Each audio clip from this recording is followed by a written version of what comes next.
Yeah, that just happened. And I feel a little bad because we had to ask Luis to smoke 100 packs of cigarettes so he could do that song right. But in the end, after debating whether we should do that song or not, I was like, I kind of got to have it. I got to have that song because I think that song epitomizes the way our culture thinks about money. Money talks. And despite the fact that many of us who call ourselves followers of Jesus are attempting to organize our lives around that, the message is so overwhelming at times that it shapes us. Money talks. You need more stuff. The stuff that you need says something about you. And so we go and we get more, and it's never enough. Sometimes it sets your value and worth. Look at how much I make. Look at the job I have. Look at where I live. Look at what I drive. Look at what this says about me. And we feel like money talks.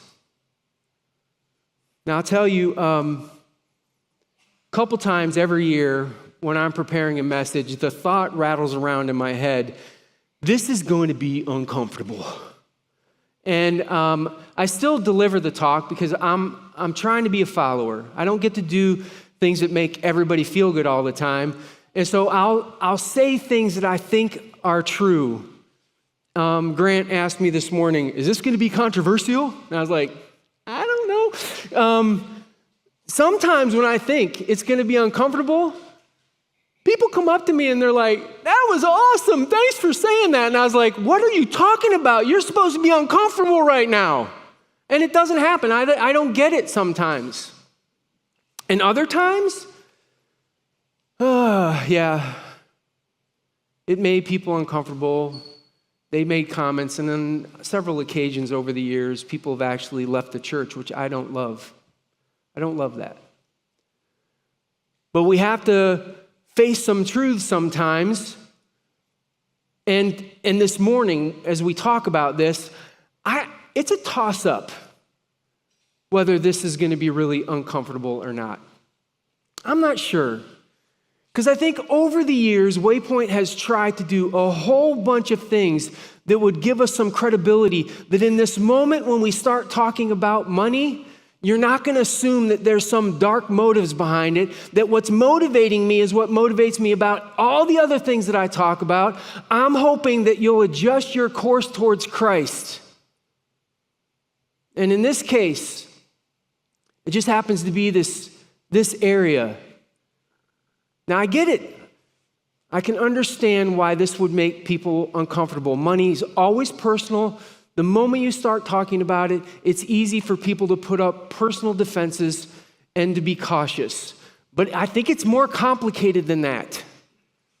Because over the years, the church has done things that have not helped this. Let me share with you my 3 favorite. Okay? These are actual headlines that you're going to find if you went and looked for this. And it's not just one guy. I don't know. There must have been a conference where a whole bunch of pastors got together who own jets, and they all felt like, I don't have a good enough jet. And there was a whole series of people in the news who were complaining to their congregation that they had not given enough so that they could buy their $65 million jet. And yeah, something like that's going to make the news. And what's sad is it actually really happened, not just in one place, in multiple places. Or Eli. Eli is a pastor in Colorado who decided that he didn't want his congregation to miss out on the new financial fad that was going to change the world, cryptocurrency. So he created one and then sold it to his congregation and then stole $1 million out of the pot for himself. Now that That could make the news, but that's not why it made the news. You know why it made the news? The reason he gave, he did it. God told me to do it. God told me I should steal this $1 million from y'all. And we have examples. They hit the wires all the time of people embezzling from God and from his people, and it's really happening. And then I don't know, this last one is on some sort of news cycle where it just keeps coming up over and over. I don't know what triggers it or trips it, but I'm going to put on the screen. These are the actual homes of pastors who live in the United States. Their thinking is, God has blessed me. It's my responsibility to model what this should look like for everybody. And apparently, there is a lot of people who agree with them because these are only 4 homes, and there's a whole bunch that look a lot like this. And this comes into the news cycle about pastors and churches, and it feeds a couple of complaints that I hear on a regular basis. I hear these on a regular basis. Have you ever heard this one before? Churches, they don't care about you, they care about your money. Yeah. It gets said. And after watching all of those news clips, you wonder if maybe they could be correct, right? You wonder about that. Or the other one, that's kind of the backhanded insult that I've heard this quite a bit. You're a business, not a church. And I think that's tough because there are times when an organization has to come together and make some decisions that are hard. And some of those are, hey, I don't think we should spend the money on X or whatever. And people get upset about that. And sometimes they're upset because they've been through an experience where they've become jaded by somebody who maybe operated a church that way, like a business, not a church. But sometimes it's just because their expectations are just unreasonable. I don't make any of those decisions on my own. It's always with a group of people. There's always stuff going on and into those decisions. In fact, those two kind of insults have haunted me at times. When we went to build our house, I wondered if it was the right thing to do. See, nobody knew how much equity we had built up in our other home. They had no idea how much we had saved, how much we had sacrificed to get there. They had no idea how much work I would put in myself. And yet I was concerned that they would see where I lived and offer up immediate judgment. And there was like tension in my gut over it for months. Now, here's what I think. In July, late July, I went out to my parents. My mom had her 80th birthday, and so we stayed out there the whole weekend and went to their church. I don't know if you know this or not, 68% of the churches in the United States have under 100 people. That describes my parents' church. 90% have under 200 people. That's pretty normal. And here's what I'll tell you.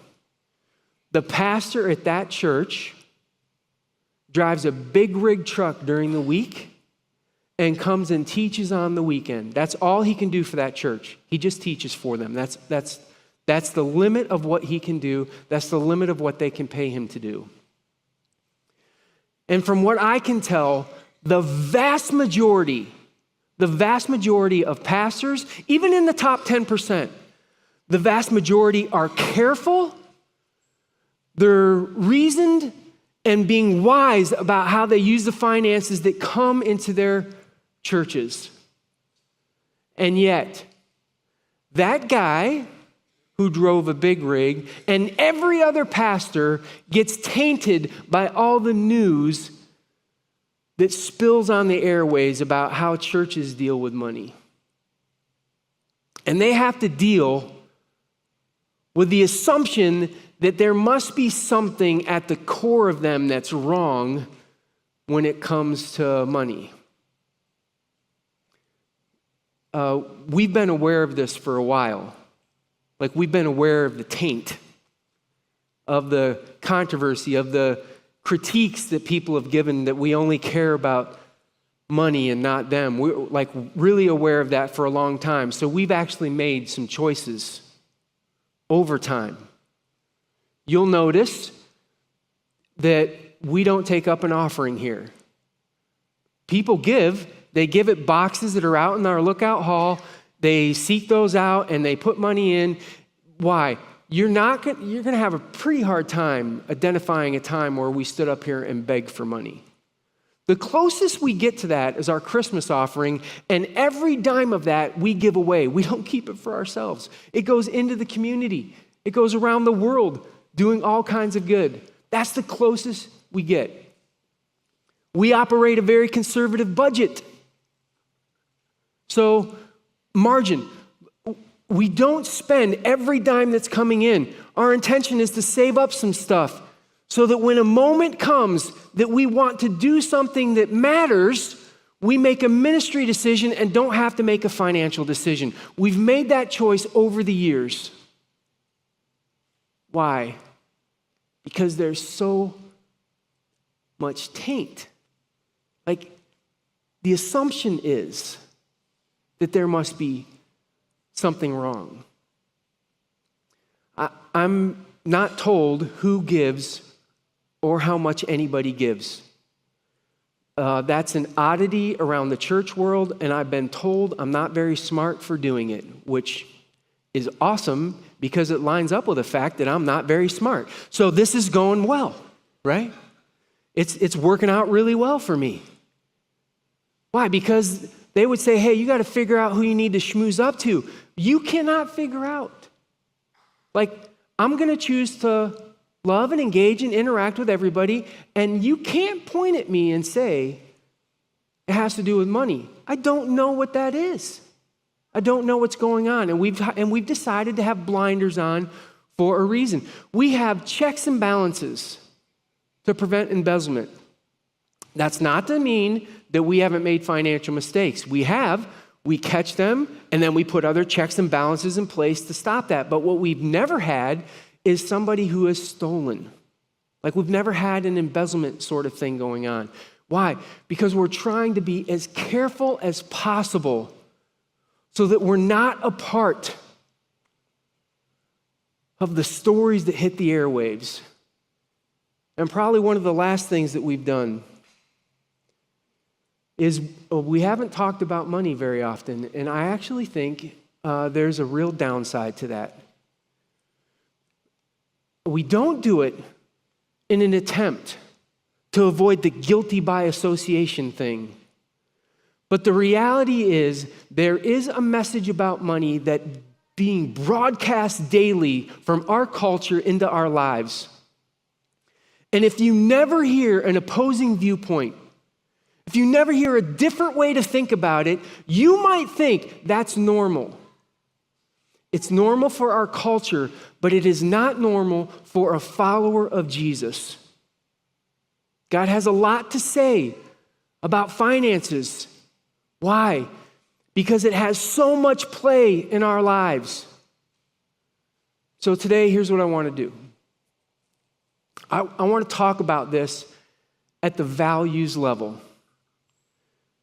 I think if you go back and you're careful and thoughtful about what you see in the scriptures, you'll realize that there were certain things that they believed at the core. And oddly enough, all the ancient people around them believed the same thing. This was widely accepted ideas. And those ideas have now shifted and changed. They are not what we believe in our culture right now. And I want to compare and contrast. I'm going to move pretty fast. I want to put up 3 ideas that I think are competing with each other. And I want to get to the end and show you an example of how this plays out in somebody's life so that you can wrestle with that. So that's where we're going, and we'll see how it goes, all right? Here's the first value that if you're paying attention in the scriptures, it'll leap off the pages. Let me find it. What I have was given to me. That was a belief that all ancient people had. What I have was given to me. You'll live differently if you actually believe that. If you believe that everything that you've acquired, everything that you have, everything in your life that you own ultimately has been given to you, you'll think and live differently. Here's the way I think our culture deals with this. We think what I have is earned. I've earned it. It's for me to decide what I do with. I put in the effort. This is out of Deuteronomy 8:18. But remember the Lord your God, for it is he who gives you the ability to produce wealth, and so confirms his covenant, which he swore to your ancestors, as it is today. Do you work? Yes, you do.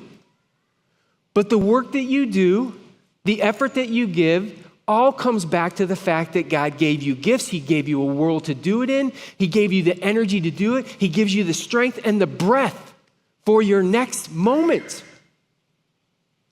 And so these people had this understanding that all of this ability that I have comes from the hand of God. Paul repeats this so you can understand. This kind of thinking went on for a long time. This is how Paul says it in Romans 11:36. For from him and through him and for him are all things. He goes on to say, to him be the glory forever. I have everything that I have because it was given. God blessed me in some way. And because of that, I have. Our culture thinks, I work, I create, I earn, I deserve it. Do you hear the difference at who's at the center of each of those world beliefs? Somebody gave this to me, God. I.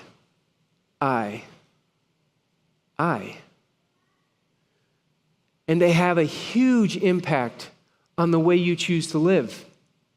When you are at the center,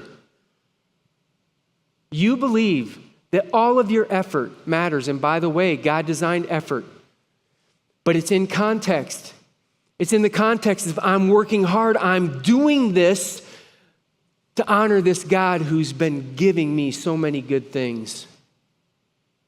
Effort's still there, but we have effort and we think it's about us and about what we earn and about who we are and about our value. Well, what if they're right? What if everything I have is given by God? Well, it leads to the second idea. What I have is good. What I have is good. Genesis chapter 1, God starts creating things. And the repeating refrain that happens over and over, it was good, it was good, it was good, it was good. Why? Because all of these things that he was creating that would come into your life were good. We're reading through the book of Job with a group of guys right now on Wednesday night. And one of the things that they're having disagreements and arguments with each other, but one of the things they universally agree on is that all of these things that they're arguing about, the loss of his family, the loss of his wealth, the loss of his household, all of his health, all of that sort of stuff. Everything came from the hand of God. They all agree on that. And that those things were good. And when they're taken away from you, you have to try to explain it. And some of them said, well, that's God punishing. And Job was like, I didn't do anything wrong. There's got to be a different explanation. These good things are gone from my life, and there has to be a different way to see it. They all agreed. These things that God made are good. Compare and contrast that with our culture right now. If I were to try to nail it down, I would say it this way. What I have could be improved. What I had could be improved. People get excited about the new thing that they get until they're not. And then they want the next new thing. They want that next house. They want that next car. The whole iPhone thing is designed around this very idea.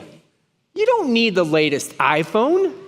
We want the latest iPhone because of what it says about us. And so we cash in a perfectly good iPhone and we get the next one.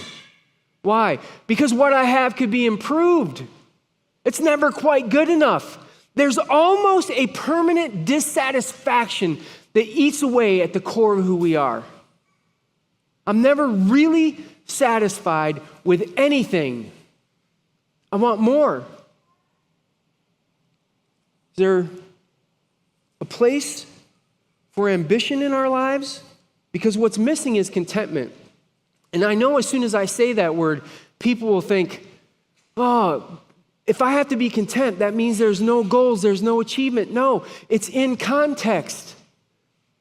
I'm ambitious because God has given me good things. And there's a goal that I have for it. But here's what Paul wrote to Timothy about this. He said, but godliness with contentment is great gain. This idea that I know God and I'm doing my thing for the sake of God, that I'm engaging a relationship with God, brings a level of contentment to my life where I look around and I think, it's good, I'm motivated, I have these plans, I have these desires, but it's not to fill a gaping hole of discontentment at the middle of my soul. I'm telling you right now, that was never designed by God to be who we were. And yet, people walk around comparing themselves to other people and having extreme levels of discontent. Let me ask you right now, this is not hard. If you look around our culture right now, would you say that we're growing far more contentment or far more anxiety? Which one do you think? Without a doubt. You know why? Because we do this comparison thing where it's never enough and we're never satisfied and we don't see anything in our lives that's ultimately good. And if I'm the one who has to achieve it, I feel the stress of having not gotten it yet. And the pressure of that just builds and builds on the soul. Well, what's missing? It's the belief that what you have was given and what you have was good. It's missing. It's gone.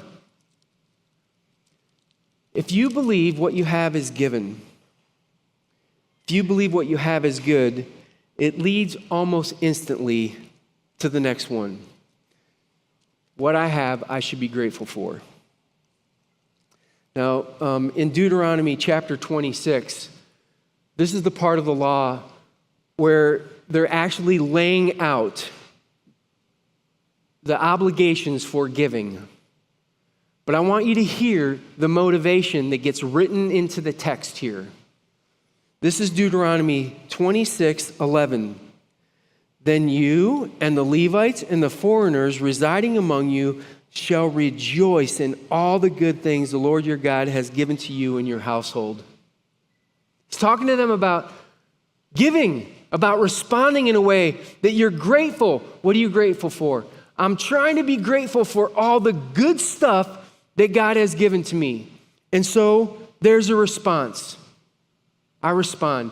Did you know that all the ancient cultures either had a systematized giving thing or a sacrificing thing?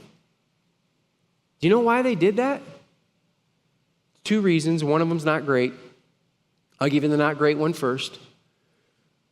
First, they did it to appease the gods because they believed that everything came from somebody bigger than themselves. They believed it was good, and they were afraid that if they didn't find a way to give some sort of sacrifice, that a God might get angry with them and withdraw that thing. And so they would sacrifice. They would do whatever they had to. But the second thing is just as real, and it was a motivating factor around the world for a long period of time. They wanted to express gratefulness. I know that the world I live in, I did not create.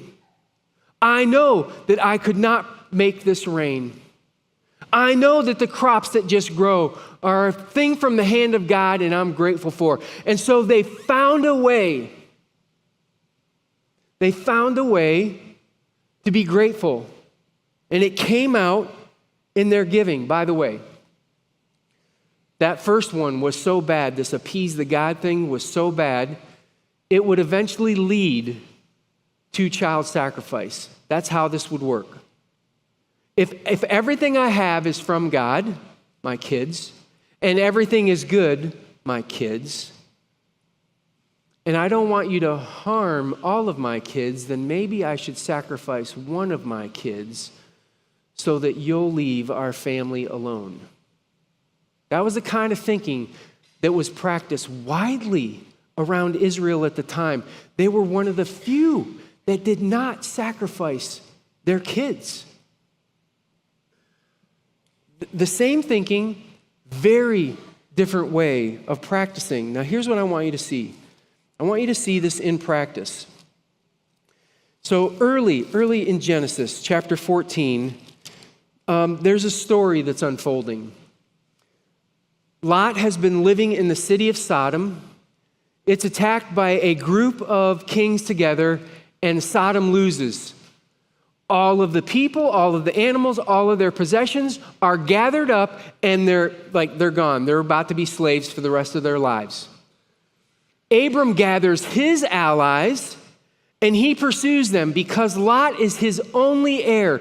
It's the only one who could possibly take an inheritance from him at this point. He can't see any other options. So he pursues them, and the scriptures record this in verse 17. After Abram returned from defeating Kedorlaomer and the kings allied with him, he wins. He wins. And this is where it starts to get complicated, because the rules of the time were as clear as a bell. To the victor goes the spoils. What spoils?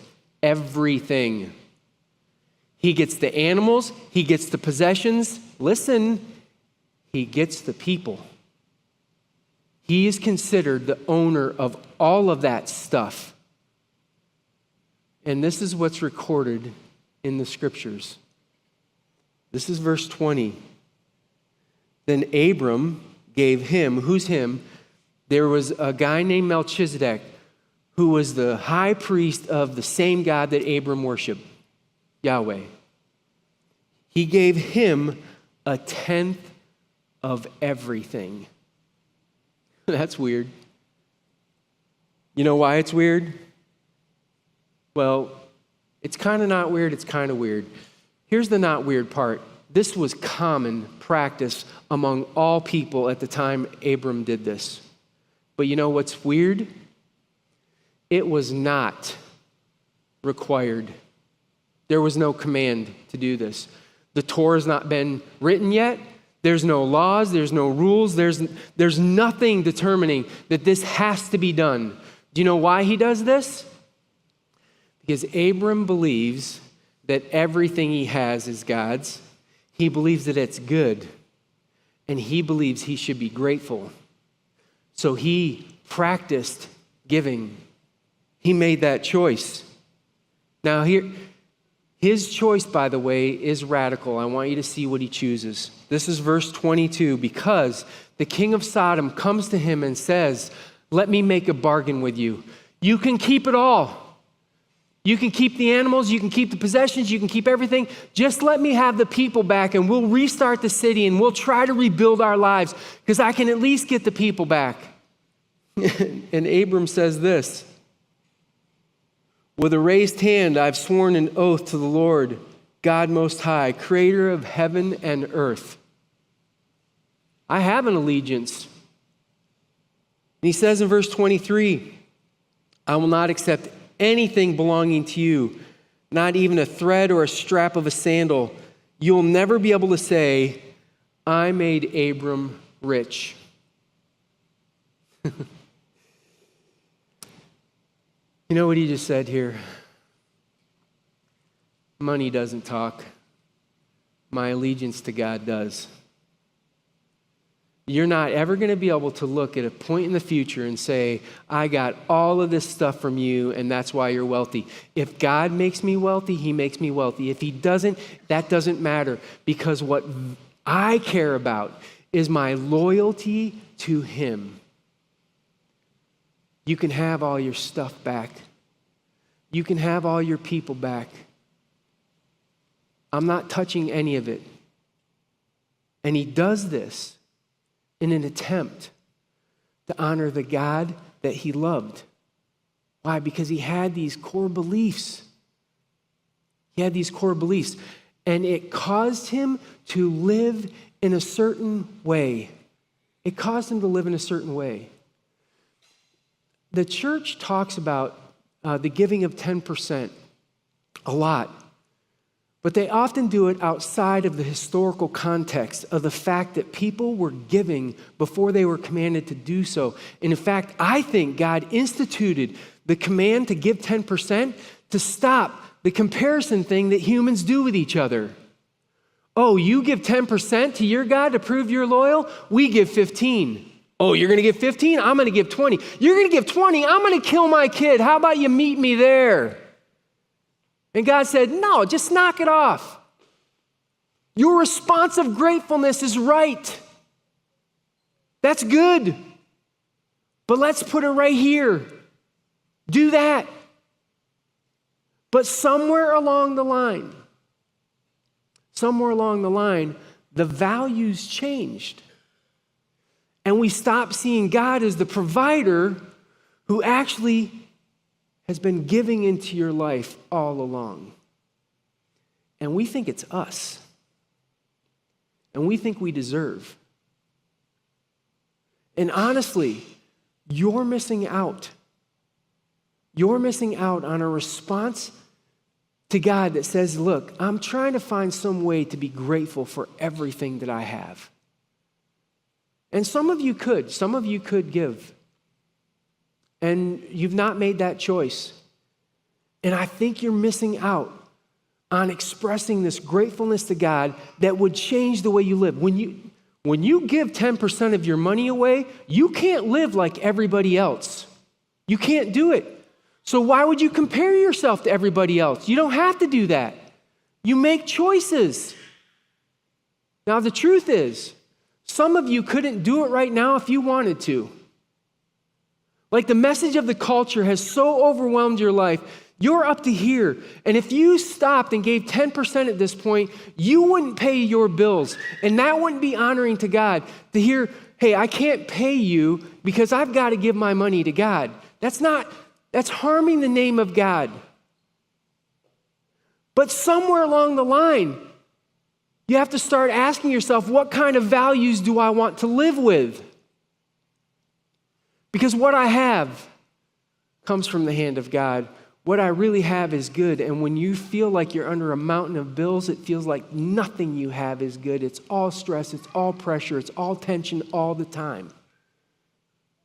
And so you never learn to live with any level of contentment whatsoever. So here's something we want you to know about. Starting in September, Waypoint's going to offer a class called Financial Peace.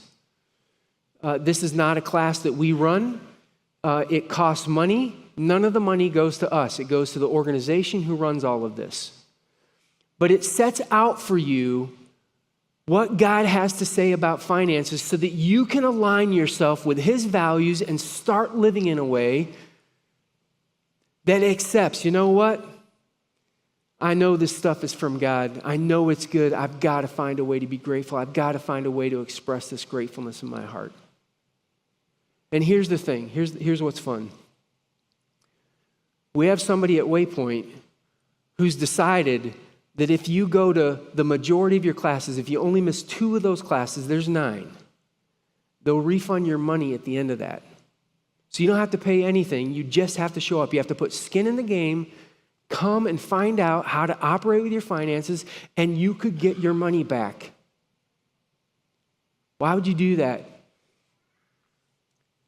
Because the values that are screaming through our televisions, the values that are screaming across the internet, the values that are streaming into your phone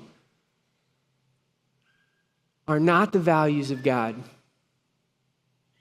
And the truth is, what you have, everything, all that you have, has been given to you by the hand of God. There is a lot of good in what you've been given. And God's looking for a heart of gratefulness to be expressed. And if we could recapture those values, it would change the way we lived. I want to pray with you, band, if you come up.